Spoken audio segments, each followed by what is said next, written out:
Hey guys, welcome to the E-commerce Paradise podcast. Today I have a special guest on the show. He's been doing Kindle publishing for quite some time now, very successfully, and he's even teaching people how to do it. So I wanted to pick his brain a bit and learn more about this awesome business model that's very passive and very, very cool. Welcome to the show, Emeka Ossai. Trevor, hey man, thanks for having me. Appreciate it. No problem. Emeka is the founder of myselfpublishingblueprint.com. It's a website where you can learn how to build a Kindle publishing business. So it's really exciting to have you on. Emeka, can I ask you first, though, about your backstory, maybe like how you came into Kindle publishing in the first place, this kind of thing? Yeah, man. So I'm from Canada, and my wife's from Mexico, from Monterrey. And when we had our first child, she wanted to be closer to her family, so she wanted to move down to Mexico. So that was a non-discussion, and so we moved. And at the time, I was just kind of in between jobs, doing helping out a family friend with her business, but it wasn't like I wasn't doing anything I enjoyed.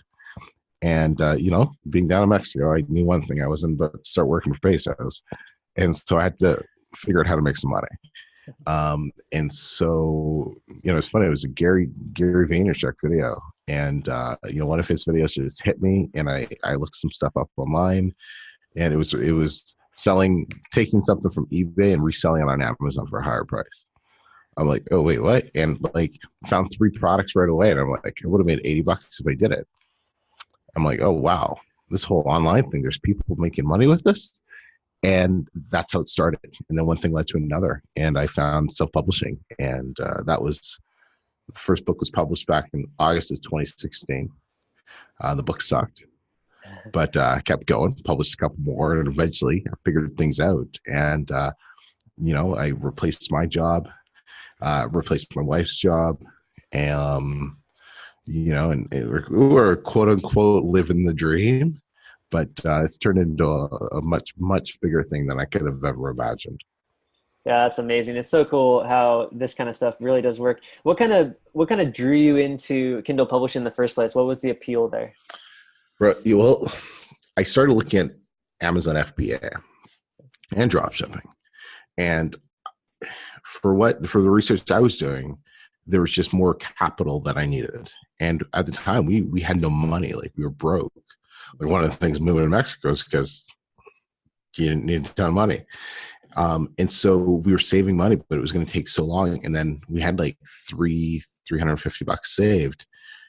And then I found out publishing is oh man, I can use it. I can start right now. And so that's what attracted me to publishing, was just the low barrier of entry in terms of startup costs. Yeah, I totally understand that. I mean, somebody can just go and write their own book, right? And publishing itself is free, and they have to make a book cover and then write a sales page, and boom, right? You pretty much can put a book online. I don't even write the books. I just pay a ghostwriting company to write the books because I'm not creative. I'm not an author by any means. Sure. And I pay somebody else $10 to design a cover for me. So, and then yes, publishing is free. You just put it up on Amazon, good to go. Yeah, it's amazing. I just finished reading the book, The Everything Store, about Amazon and the whole startup of that. And it's just incredible how they took the self-publishing in the Kindle and they just completely revolutionized the publishing industry. I think before Amazon and self-publishing existed, you had to go through this arduous process of getting publishers to do all the work and stuff like that, promote. It's crazy, right? I was reading a stat yesterday or the other day, and it was something like, what was it? I might be wrong with the numbers, but it was something ridiculous. 70% of all royalties paid out on Amazon for their books are just self-published authors now. And it's just, I use Amazon as a platform, as a tool. I use it to make money. Right? I have a couple brands on Amazon that I'm super passionate about, and they've kind of built into a Shopify store and stuff like that. But the majority of my books, I don't care about them, right? They're good quality, but I just whatever. But for authors especially, it's they've changed the game because now authors can get their word out, and more importantly, they can actually get paid without having to go through a big publishing house now because they can do it themselves. Yes. Yeah, I remember, what was the story of the 4 Hour Work Week? I think Tim Ferriss said he went through like 30 different publishing houses and got Mhm. refused on all these publishing houses. And then finally the one that they didn't like the title originally that he had set up. So they had him Mhm. change it. And that's how they came up with that title. Yep. Yeah. Robin Sharma's another one, right? Like he Uh, got rejected by everybody. So he just self-published the book himself. And now, now he's like a world-renowned author and speaker. right. So when you first got started with Kindle publishing, did you know much about it, or how did you go about like figuring things out and just figuring out like how to publish and stuff like that? YouTube, man. YouTube. YouTube. Yeah, I just devoured the YouTube videos.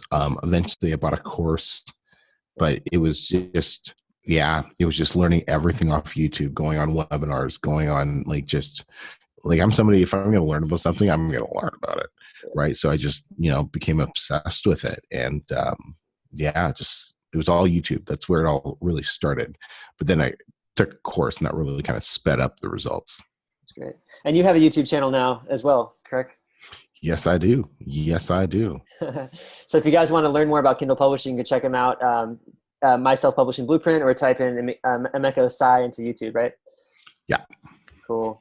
Yeah, I've seen it. Lots of great videos there. And it's really cool. I think that YouTube exists, of course, because before there was a platform like that, it was kind of difficult to learn stuff. I remember back when I was a kid, you had to go into like encyclopedias and devour all sorts of books and stuff like that. Whereas YouTube videos, like you just have direct access to some of the brightest, smartest mentors out there.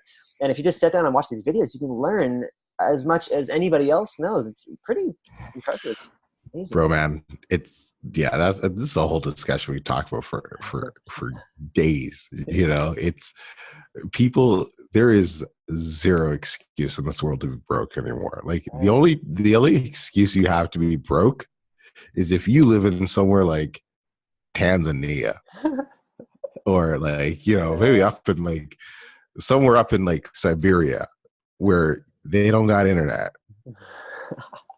But holy, if you listen to this right now and you broke, that's on you. Yeah, Wake up. I agree 100%, man. Like you can tune Right into there. any of this content for free. Like it doesn't cost much Mm. money. I mean, it seems like everybody's got a smartphone now. They're not that expensive. Most people have laptop computers. It still surprises me though. Like I was talking to my friend the other day and I was like, yo man, you could start selling products online. It's not that hard and it's very low cost startup. He's like, I got to get a laptop. I was thinking to myself, who Go doesn't to have a a library, laptop? Yeah. right? Or go to a library. I mean, but Go the guy, to he works a job and like he makes money every month and everybody makes money every month from a job. They have disposable income. It's like what do well, you they just don't make it a priority, right? They don't want to change. They're happy and they're exactly? content with their life. Yeah. That's how the majority of people live. Yep. And Yeah. hey, power to them. Yeah. True. Yep. And it's just amazing because like I remember when I first got started with entrepreneurship, I was devouring YouTube videos also, looking up, SEO, keyword Mhm. research, what is like drop shipping, how does it work and stuff like that. And I first got into Kindle publishing, I think around 2015 or something. And I had a ghostwriter write a book for me. And I think it was Yep. about car camping or something like that. It was just some Yeah. I was actually interested. I tried to write it and then I just was failing. So I was like, just write a book for me and I'll go through and try to like update it or something. And I did. And I got the cover and I posted it and I was like, yeah, put up 99 cents. It's kind of a short book. And it's still making sales today. Like ever so often Mhm. I log in, like I get like $5 or $10 a month or something, like, you know what I mean? It's ridiculously, Right. but it works. And I think that's the most amazing thing is that, you don't understand, like, well, some people don't understand is that like a ton of people pay for information online. Like it's just, Mhm. like if information is available in an organized format, people are willing to pay for it. Yes. And taking advantage of that need and that open market of Amazon and people knowing that Kindle exists and that books cost money, like they're willing to pay for it. Like just go out and create some books, or have Yeah. books written for you. And 100%. 100%. yeah, I love that it exists and it's a great platform to use. So what are your suggestions for people just getting into Kindle publishing that haven't really done it yet, that don't really know the process of it? Where does somebody start with this whole process? my YouTube channel. Okay. Um, Yep. but essentially, basically what we're doing is we go to Amazon and we just find, okay, what are people spending money on in terms of books right now? Like, what are the top, like, what are some of the best-selling books? And we're not looking for bestseller books like The 4 Hour Work Week, like, the 5 a.m. Club. We're not looking for those type of bestseller books by authority figures. We're looking there's there's millions of books. So, even maybe bestseller is not even like the right term. It just has to be selling well enough, right? And so we find those books, and then we do a bit of market research, super easy, and then we hire a company, ghostwriter, to write the book for us based around that topic, based around what the negative reviews are saying, what the positive reviews are saying. And then we pay a cover designer like $5-10 to create a cover for us, and then we publish it up on Amazon. And that's the process. And now your goal is to outrank or outsell the book that you are trying to go after, right? And that's essentially what it is. And the higher quality of book, the more sales you're going to get, then the more people are going to want to come back and buy your next book, right? And so on. And that's essentially what we're doing. And the great thing about this is, I got a video that's going to be coming out on the channel in the next couple of days that technically Emeka hasn't actually published a book in almost a year. I have a manager who runs my entire publishing business. He's over in Bangladesh, and he does all of it for me. And I just meet with him once a week. So it's an extremely passive business because it's simple, that you can have somebody else run it for you, and you just sit back and collect the checks, make the strategic decisions and stuff like that. But that's like down the road. Yeah, of course. But that it makes perfect sense too, because obviously you can't really scale a business, any business, without having a team of people running it for you. And thank you. Yes, 100%. Right? Like, why do it? Why replace your job with another? Yeah. Like, if you're doing it yourself, you're just working another job. Just gonna get burnt out. Just like you're not to work the job. It's let's train people to do it for you, so you can focus on the bigger picture things. 100%. And so those big picture things, we're talking doing more research. What are some of those big picture things that you do? Like for me, it's like, it's okay, figuring out, so what strategies do I want to focus on? Do I want to increase my audiobook royalties? How are paperback sales going? How are ebook sales going? Which ones do we need to focus on? Which niches should we get into? Which brands do we want to build? Like, should we try going off Amazon? Should we, so it's just analyzing the business in a different way, that if I'm inside running the business, I can't do it. Sure. Right. So those are kind of the bigger picture type of things. It's just more advanced business strategies. Yeah, that makes perfect sense. And as far as branding goes, are we talking like making a whole series of books on a certain topic in a niche, or what are you talking as far as? Totally. Like, you can create a whole series of books. I've gone into, like, I got a Shopify store. Some of my students have created Shopify stores that they sell related products to their books. To their customers. You can take your books and funnel, collect the emails from them and funnel affiliate products to them and do, affiliate marketing. One of my students in December did $90,000 in revenue. In revenue, not profit, but $90,000 in revenue from book sales and affiliate products that he was promoting through his books, right? And so there's a lot of different things you can do with it. It's not just selling the book. Yeah, I think you're hitting on a really important topic here, though, and that is that a book is not just like, you don't stop with the book, right? Like you build out a whole funnel through the book. The book is almost like a traffic source for an offer for something else. Yeah, and that's where people like yourself and like me would think of it. And don't get me wrong, you can make like $10,000 to $15,000 a month on only selling books and not collecting a single email or not doing any of that.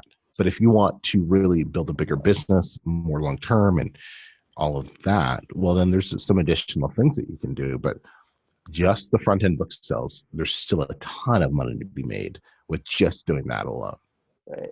And I feel like, honestly, like Kindle publishing can be used for more than its own separate business. In fact, I think like for people doing high ticket drop shipping or any kind of drop shipping for that matter, you can if you're focusing on a specific niche, you could use Kindle publishing as a great source of traffic. You can make like a guide on that niche and then publish it to Kindle for free or for a very low cost. And somebody might buy it because they're interested. They're on Kindle. They know that things cost money on there. They're willing to spend money on it, and then drive traffic to your dropship store. You know, that kind of thing works too. I did an interview with a guy, Miles Beckler, and do you know Miles? Yeah, totally. Yeah, good buddies with him. Yeah, Good guy. Sweet. He said that his free books on Amazon are the best leads he gets for his business. The free books on Amazon that he puts.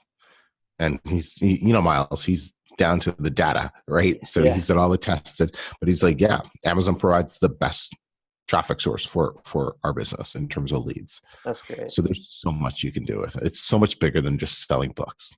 Yeah, 100%. Yeah. And I think that matters a lot to any business to understand the data, right? And to really understand like, who are your best customers? Who are the people that are willing to spend the most money and are going to be the best experience for your business, and vice versa? Who are you willing to serve the best? And then what's that best traffic source? And Kindle is really good for many different business models because everything is really grounded in foundation of information, I think. Correct. And like, I did a video a little while ago called Kindle Publishing is Dead, because it really is dead. But when you started 2015, it was Kindle publishing because you were publishing Kindle ebooks and you can make a ton of money with that. And you still can, but it's more self-publishing now because it's paperbacks are the 90% of the royalties you get. Audiobook sales are just absolutely exploding right now. Ebook sales for some niches still make decent coin, but like at the end of the month, I'll have $1,000 from ebook sales and like 8,000 from paperback and 6 from audiobook. Incredible. Okay. Well, that's great to kind of give you really, really good to solidify. Right. Yeah. So it's self-publishing. It's not, we're not getting rich off a $2.99 ebook, right? Some of my students' books are $50. Okay. Right. Wow. Like, well, $50 for a book, you're selling like, $500,000 products in dropship, but 50. So it's not a $2 book. They're like up to $50 books or more. So it's, that's why I use the term now. It's self-publishing. It's not just Kindle publishing, if that makes sense to everybody. Makes total sense to me. And as far as paperback goes, I think it just has this sort of intrinsic value to it. And you have a book, in your library, you can put on the shelf and take down and make notes and stuff like that. So it makes sense that people love the physical book. I think, I think that's going to remain like sort of, I don't think physical books will ever go away. Yeah, right. Me neither. Even though I hate ebooks. It's not the same, right? No, I like it's like I like the idea of Kindle e-reader or whatever they're called. I like the convenience idea of it, and I'm like, but I just you can't see the video, but like I like the physical flipping the pages, hearing the pages, the smell of it. Right? I like that. You can't get that on a freaking tablet. You just can't. Yeah. And the tablet even kind of wears your eyes out. And there's always some kind of distractions going on with your, like I have it on my iPhone, the Kindle app, and I can bounce out of that into anything. So it makes distractions way too easy to happen. Whereas with a book, like it's physical, it's right there in front of you. In fact, you kind of feel smarter reading an actual physical book, right? Yeah. But there's a lot. I was watching a video of somebody and they were talking about the latest Kindle thing and how you can like highlight stuff, and now it has like 4G built into it, so you can highlight and then you can save it to a cloud, so he saves it to his team and so they can read the cliff notes. I'm like, oh shit, that sounds kind of cool. Yeah, that's the next level stuff right there. Right. So I was like, oh, maybe there's something here, but there should be something like a highlighter that actually scans what you highlight or something and uploads it, right? And uploads. There you go. I need to invent that. It's probably out there already. Now you're talking. I think I saw something about that a while ago. Yeah. So and then of course audiobooks, which is just like a podcast, but a little bit slower, right? And then on one topic the whole time, where podcasts are usually all over the place. I can understand why that's extremely popular and profitable as well. And can you the fastest growing way of taking in content right now is audio. Besides YouTube, and you can listen to audio anywhere you're going that you can't watch a YouTube video, like in your car while you're running, doing any like grocery shopping, stuff like that. So what does it take for somebody to take a piece of information and publish it on multiple platforms? I know there's the Create Spaces for print-on-demand books, and the Create Spaces is dead. Amazon killed it, and it's all on Really? KDP now. Oh, wow. I didn't know Yeah, that. so Okay. it's all there. Ebook and paperback. It's Right. So there's still Audible, which will be up for but Amazon will kill that too, and it'll all be on one platform eventually. But Okay. so there's KDP that does ebooks and paperback, and then ACX, which does audiobooks. Got it. So what Amazon did was they bought those companies, they absorbed them, and they eventually They were all integrated them. Amazon owned. They're all Oh, Amazon owned. They just okay. had three different Three different subsidiaries. brands, yeah, or whatever you Yeah, want to call it. Yeah, I got you. Makes so sense. So they're kind of going in the direction of having it all under the KDP. Yeah. Eventually. And for ACX, what does that take for somebody to publish an audiobook? I guess you probably either have to read your book or hire somebody to read it for you.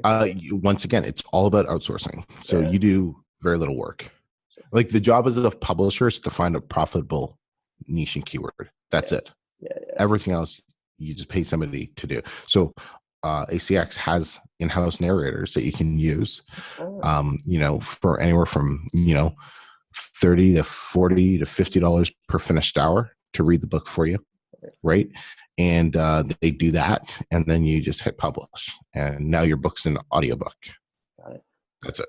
Yeah, it's a pretty simple process, I guess, when you break it all down and Totally. and have a team doing it eventually, right? I mean, it makes the whole growth of the business a lot easier having a team. And where do you go about finding your team in the process of hiring them? Do you use any certain platforms for that? I met my manager through this guy I met online. We started talking, and lo and behold, boom. But Yep. you can train them. You can go to Upwork and find an assistant and train them. But I usually advise people not to do that on their own. And it's twofold. One, it's like I come from 15 years of sales training experience, so I know how to hire and train people. So we actually have a program where we train managers for publishers now. So basically, they can pay to have somebody who's fully capable to run their publishing business alongside of them now. When we have the managers available, they come in waves, right? Because it takes a while to train them. But they can also do it themselves. You just got to be willing to understand that, well, if you've never trained somebody before, it's probably going to take 4 or 5 people until you finally get one that's right. Mm-hmm. And it's going to cost thousands of dollars. And they're probably going to screw up a lot of things for you. Because it's training people. Yeah, they're people, right? Yeah, exactly. They're people. And especially if you don't know how to train people before. But most publishers don't, when they're at that level, they're looking at things a bit differently and whatnot. So no matter how much time and people it takes and money it takes to get there, would you say that it's worth building a team to run your business for you, like to get through all that crazy stuff in order to have these long-term people doing things for you? Yeah, man. It's 100%. I spend maybe about 5 hours a month on the publishing business, and it does anywhere from $10,000 to $15,000 a month right now. That's awesome. And that's from 5 hours of actual work. And the only work I do is meeting with Abdul. So you're actually living the 5-hour work week. the 5-hour work month. Yeah. For the publishing business. Yeah. Right? For the publishing. And let's see how long that actually took to accomplish that, because that's what people want right now. Exactly. That probably took 15 months to get it to that level. Right. There you go, guys. I hope everybody hears that. It takes that 15 months. It really takes. Took 15 months to get myself to this point. Yeah. And I mean, if you're not willing to put in that upfront work of a year and a half at minimum, to get there, and that doesn't mention, you mentioned you had 15 years of sales training. Look at that too. Yeah. You're right. How much did that actually help as well? I mean, yeah. Totally. Any background in sales and marketing is going to help you build a business, because that's what businesses are all about. But now, I'd say we've changed the publishing business. When I say we, I meant, me and a couple other creators. We've changed it so much that it wouldn't take people that long anymore, because there's so many more resources that we've made available for people. It'll really shorten the learning curve, but it'll probably still take them 12 months. right? Like, so it's not two. It's still probably going to take them 12 months to get to the point where they have somebody who's capable of running their business and all that. And, it comes down to the person's experience and, brains as well. Right. But, yeah, Sure. but it's possible. And it's 100%. If it takes 12, if it takes 24, it's worth it. Because, Yeah, I mean, yeah. I started my first business online in 2010, and that was leading up to that. I had some eBay sales, some garage sale flipping experience and stuff like that. It took me a good 3 years to get that dropshipping business to the point where it was actually going to support at least one person full time. And then, from there it started growing like way fast. It's like a snowball effect, like you gotta spend your time learning and leading up to it. And then at some point, like it'll start taking off just because you've put so much work into it. You have to build a foundation first. I kind of equate building a business to like building a skyscraper, like or building a house or something, you have to kind of like build a foundation and then put up the sidewall and all that stuff and put in the appliances and wire everything. You got to do all the boring stuff first, all the stuff that nobody's going to see. That's not sexy. Yeah, you do all that first. Exactly. And there's a lot in the nitty gritty. And so you guys are listening out there, just be prepared. But if you really want this lifestyle, like Emeka's enjoying the lifestyle now of being able to do whatever he wants and travel around, spend time with his wife, spend time with his family. And I think that's really key here is that like you can achieve that if you are willing to put in the work and not just work, but learning and action taking and building and be willing to fail along the way in order to find success. You can do it. It's all possible. 100%. Awesome. Emeka, thank you so much for providing so much value here. People, no matter what stage that they're at, I'm sure they got value out of this podcast. And for people that want to take your training and, watch your videos and stuff, where can they find you? So my YouTube channel, you can just type in basically type in Kindle Publishing, look for the black guy, type in Emeka Ossai, I'm all over, YouTube. That's the easiest thing. Or my self-publishing-blueprint.com is my entry-level courses. Yeah. Awesome. Programs. So you guys, when you go to that myselfpublishingblueprint.com, read it and stuff like that. And then scroll up to the top and you'll see a pop-up that pops up and it's got a free guide. So make sure you opt in to get that. I just signed up for that. So I'll be reading through that and stuff like that. And thanks so much for being on the podcast, Emeka. And looking forward to hearing more about your awesome success in the future. Awesome. Thanks so much, Trevor. Appreciate it. Cool.